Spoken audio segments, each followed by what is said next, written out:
Hi, my name is Mark Crawley and welcome to Diversita Connect. Today we are going to talk about skills in demand for 2026 and hopefully how this can help neurodivergent job seekers. So welcome to anyone who's watching this obviously on Diversita Connect, but also if you're watching us on YouTube or listening to this as a podcast, we welcome you as well. And obviously, if you haven't already, we'd love you to join Diversita Connect so you can see the link, which will be in the comments or the bio or the URL close to where you're watching this video. So yeah, this idea of this video come from our community. We did like a survey, a poll of a few different ideas, and this one come joint top. So we tossed a coin, and this was the one that come through. But we will do a webinar on the other subject that was joint top as well, about workplace and workplace manuals, etc. So, but this is really about skills, and I will say there's a few sort of things that I just wanted to highlight about this webinar or this video or this podcast today. So we've tried to use, of course, credible data where possible. We always want to make sure that we use an element of evidence to support this. There's going to be a little bit of opinion, of course, and hopefully that'll come from an educated place and some of my knowledge and experience in the industry. It's going to be UK focused. Well, we will consistently and continuously rather try to make sure that we try to embrace anyone who's from overseas listeners or anyone who's outside of the UK. But in terms of getting this data together, it was easier and probably a little bit more within our knowledge base to focus on the UK. We've also made sure we utilise knowledge from Diversita's perspective of skills usually associated with neurotypes, with the caveat that everyone is individual, of course. We're also keen to acknowledge that there is still a lot of work to do in inclusivity in a lot of industries. So we're not automatically saying that all of these industries are neuro-inclusive, just that there are some roles that it looks like there's going to be some demand for in 2026. And there are, we believe, some potential opportunities for neurodivergent individuals and some of the skills we see with different neurotypes to be able to fill this skills gap. And that's ultimately what the video is about. So we're going to start with data stewardship and governance, which is quite the mouthful. And it was only when I started doing a bit of research on this that I realised what a gap it probably is, particularly within the UK. And a lot of this is because the UK is moving further away from the EU GDPR with its own data protection, etc. Companies are desperate for people that can manage this life cycle of data. And again, I'm not a data expert, but when I started looking, you're right, at the amount of data maybe that we rely on as a very, very small business. Obviously, you talk about what this would be like in a larger organization. It must be an incredible amount of data that organizations are trying to look at now. So the UK government's national data strategy, it highlights a data skills gap.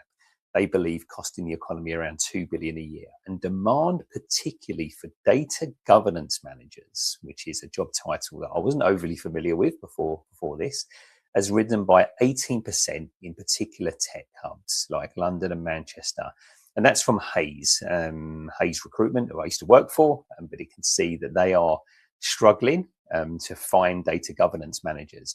And what's interesting there is that obviously a lot of these big companies are going to Hays and saying, look, we need data governance managers, and they can't find them. And that's always a good indication of a skills gap. And I've worked in recruitment a long time. So that's some pretty strong evidence there. Where this could particularly help the neurodivergent community is you'd imagine that some of these roles, after looking into a bit more, they could suit people with systemizing brains. Autistic individuals often possess this ability to categorize information and maintain strict adherence to protocols and ethics and ensuring data remains clean and compliant. So we often see data analysis and data scientists and that type of role. This data governance manager and I suppose the organization of data, making sure that it's very, very sort of clean and clear, and I suppose is reliant. You can rely on this data.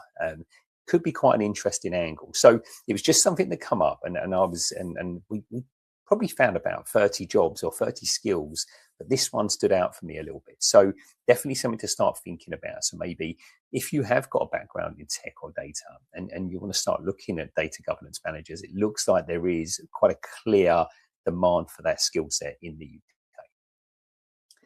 The second one really was talking about sort of AI, of course, and we managed to go about 5 minutes into this call really without talking about AI, which was a surprise. AI, prompt engineering and ethical auditing. So the UK has positioned itself as a global AI safety hub.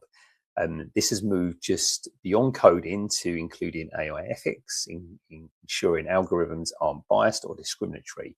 It's something we've got first-hand experience with at Diversita. We have to sense check everything that we use AI for in terms of information. And it's that skill set that we believe is quite important, of course, including making sure that it's ethical and it's delivering the right information for our community. So the evidence around this skill gap is the the AISA, or the AI Safety Institute, or the UK AI Safety Institute to be exact. And various B Corp certified firms now require ethical audits for any AI-driven customer service. So job postings for prompt engineers, which is the job title we're looking at here, in the UK have tripled since 2024. So that again is very interesting. That type of role, and being a prompt engineer or working on the ethical use of AI and data in this instance, could be quite interesting. And it's no surprise already that the first two roles are quite tech focused. And I've made sure that we do have a bit of a balance around this, but ultimately, obviously, technology is how a lot of us sort of operate on a day-to-day basis, or use technology on a day-to-day basis. So it's not unreasonable to think that a lot of the skills in demand are going to be tech focused. And because of this, many end individuals may benefit from this skill gap in the UK market, because a lot of individuals, neurodivergent individuals, have very literal communication. Prompting an AI requires precise, logical instructions. Furthermore, the bottom-up processing style, often found in the individuals, allows for spotting these tiny ethical flaws that others may miss. So again, it's about this detail, it's about the logic, it's about the process, and it's also in this instance about the power of literal communication to make sure that you get the right information you're looking for from AI. So this prompt engineer role, again, could be an opportunity for our community to try to make sure they utilize their skills on a day-to-day basis in an industry that apparently is struggling to find people. The third one is sustainability and what's called green ops. Again, green ops I didn't know too much about until we started recording this.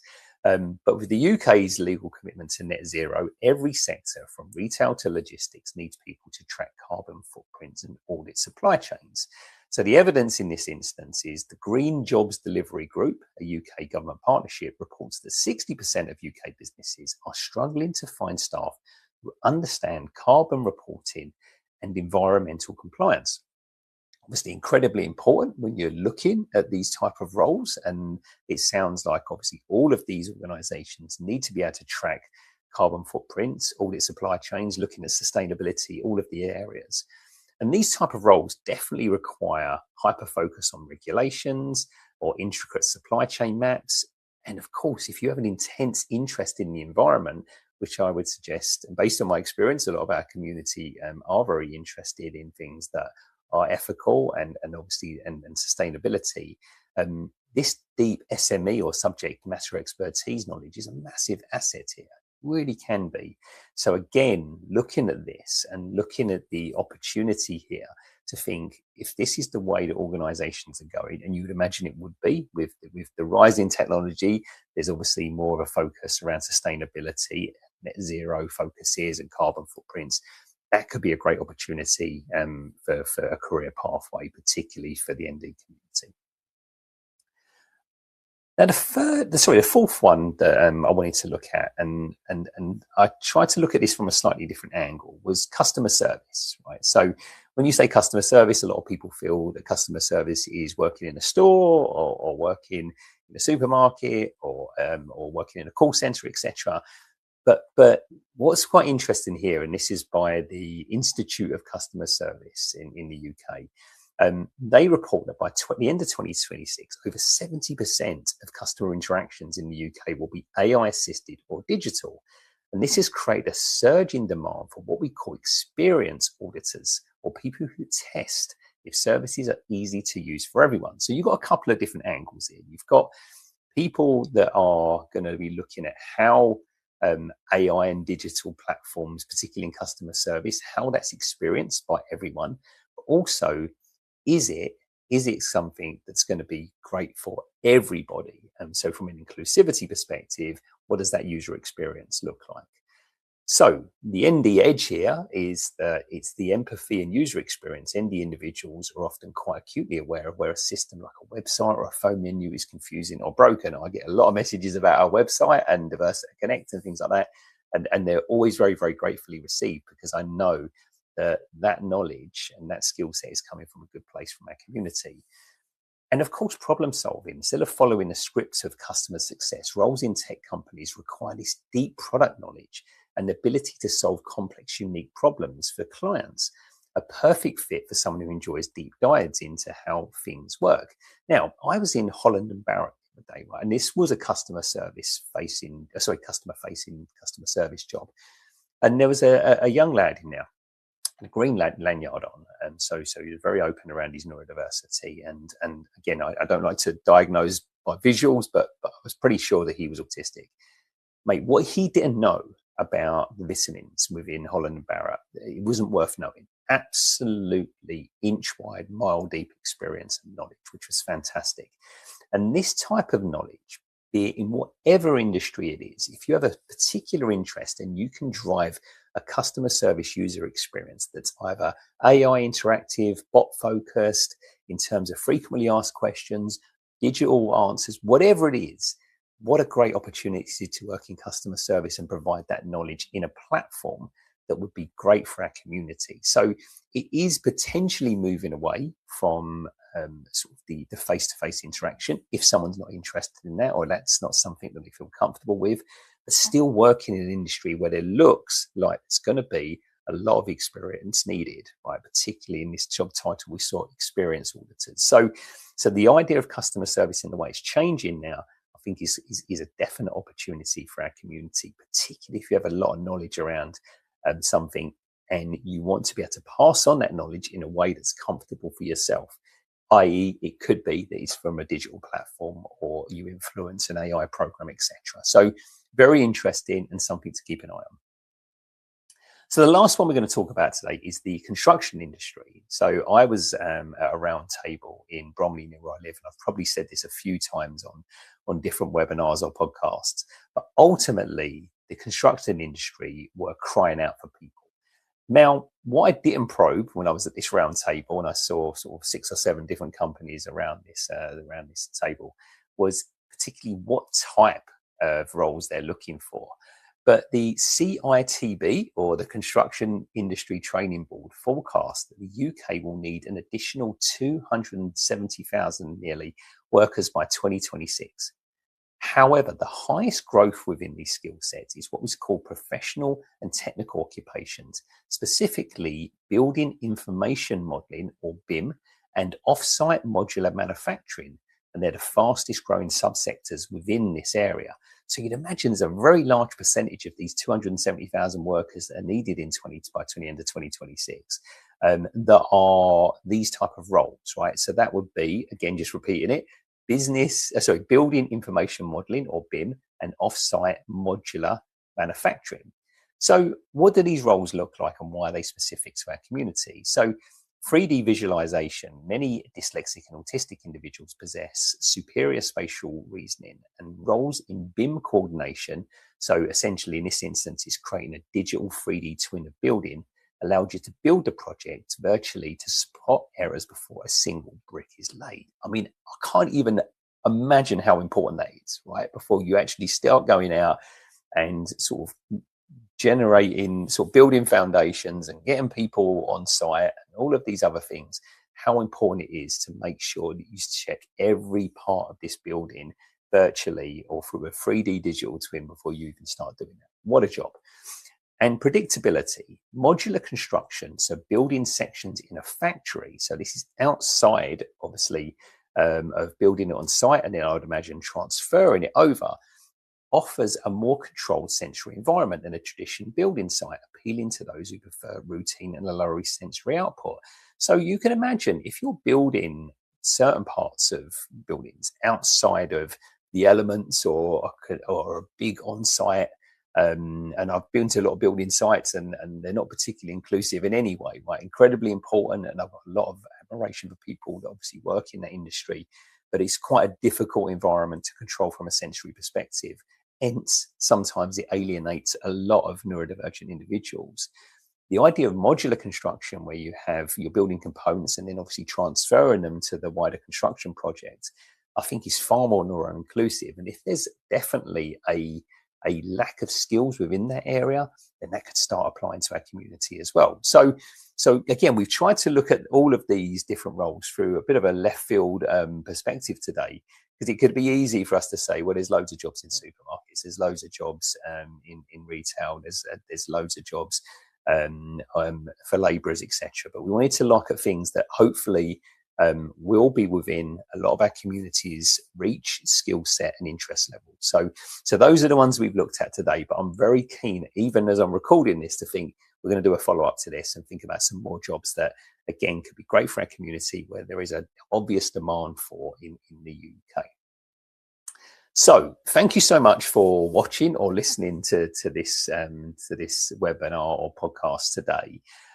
We'll obviously add this on Diversita Connect to our webinar collection, where you can comment and ask questions. So if you're a Diversita Connect member, you can see it on the webinar collections for free, of course. As we say, everything is free now. We have a donation model, of course, if you ever want to contribute to the operating costs for Diversita Connect, but everything is free. If you're watching this on YouTube or listening to this as a podcast, you can see our full library on Diversita Connect, and you can join it via the link either in the comments or in the bio. And so what we also do is these webinars go out at 1 p.m. on a Monday, and then at 6 p.m. GMT on the Wednesday afterwards. So that week we have a live discussion. So that should be a healthy discussion this week, because I think this is quite a hot topic at the moment. We also, please let us know of anything you'd add or any other roles or skills that you're seeing demand for at the moment. Or if these roles that we've identified, we've totally got the wrong end of the stick, of course, and we'd understand if we have, because we're not experts in everything. But you can use the direct messaging service if you have a situation you'd like advice on. Of course, we would love to hear from you as well.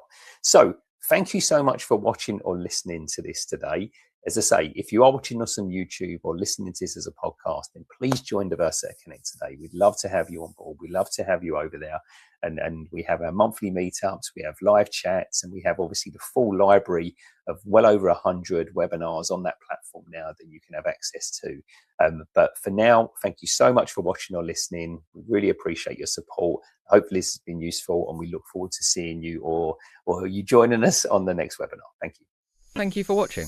Make sure to like, comment, share and subscribe. And scan the QR code to join the Diversita Connect community.